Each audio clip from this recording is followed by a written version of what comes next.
Test plan ಯಾಕೆ important? It will give the clarity on what's needs to be tested. Test planning ಏನನ್ನು test ಮಾಡಬೇಕು ಅನ್ನೋದರ ಬಗ್ಗೆ ನಮಗೆ ಕ್ಲಾರಿಟಿ ಕೊಡುತ್ತೆ. Helps in resource and effort estimation. Resource ಮತ್ತು effort estimation ಮಾಡೋಕ್ಕೆ ಹೆಲ್ಪ್ ಮಾಡುತ್ತೆ. ನಾವು ಟೆಸ್ಟಿಂಗ್ ಶುರು ಮಾಡೋದಕ್ಕಿಂತ ಮುಂಚೆನೇ ಟೆಸ್ಟ್ ಪ್ಲಾನ್ ಮಾಡೋದ್ರಿಂದ ಪ್ರಾಜೆಕ್ಟ್ ಕಂಪ್ಲೀಟ್ ಮಾಡೋವರೆಗೆ ಎಷ್ಟು ಜನ ರಿಸೋರ್ಸ್ ಬೇಕು, ಒಂದು ವೇಳೆ ರಿಸೋರ್ಸ್ ಇಲ್ಲ ಅಂದರೆ HR ಗೆ ಇನ್ಫಾರ್ಮ್ ಮಾಡಿ ನಾವು ಹೈರ್ ಮಾಡ್ಕೋಬಹುದು.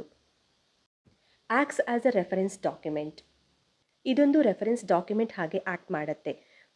ಏನಾದರೂ ಡೌಟ್ಸ್ ಇದ್ದರೆ ಟೆಸ್ಟ್ ಪ್ಲಾನನ್ನು ನೋಡಿ ನಾವು ಸ್ಪಷ್ಟತೆಯನ್ನು ಪಡ್ಕೊಳ್ಬಹುದು. Helps in tracking progress and coverage. Progress ಮತ್ತು ಕವರೇಜನ್ನು ಟ್ರ್ಯಾಕ್ ಮಾಡೋದಕ್ಕೆ ನಮಗೆ ಹೆಲ್ಪ್ ಮಾಡುತ್ತೆ. ಯಾವ ಟೆಸ್ಟಿಂಗ್ ಪೆಂಡಿಂಗ್ ಇದೆ, ಯಾವುದು ಕಂಪ್ಲೀಟ್ ಆಗಿದೆ ಅನ್ನೋದನ್ನು ನಾವು ಇದರ ಮೂಲಕ ಈಸಿಯಾಗಿ ಟ್ರ್ಯಾಕ್ ಮಾಡಬಹುದು. We can present to stakeholders what we are going to do, what we are not going to do. Test ಪ್ಲಾನ್ನ ತೋರಿಸಿ ಒಂದು ಪರ್ಟಿಕ್ಯುಲರ್ ರಿಲೀಸ್ನಲ್ಲಿ ನಾವು ಯಾವ ಫೀಚರ್ಸ್ಗಳನ್ನು ಟೆಸ್ಟ್ ಮಾಡ್ತಿದ್ದೀವಿ, ಯಾವುದನ್ನು ಮಾಡೋದಿಲ್ಲ, ಹಾಗೆ ನಮ್ಮ ಟೆಸ್ಟಿಂಗ್ ಪ್ರೋಗ್ರೆಸನ್ನು ಟೆಸ್ಟ್ ಪ್ಲಾನ್ ಪ್ರೆಸೆಂಟ್ ಮಾಡೋದ್ರ ಮೂಲಕ ಕಾನ್ಫಿಡೆಂಟಾಗಿ ಅವರಿಗೆ ನಾವು ಎಕ್ಸ್ಪ್ಲೇನ್ ಮಾಡಬಹುದು.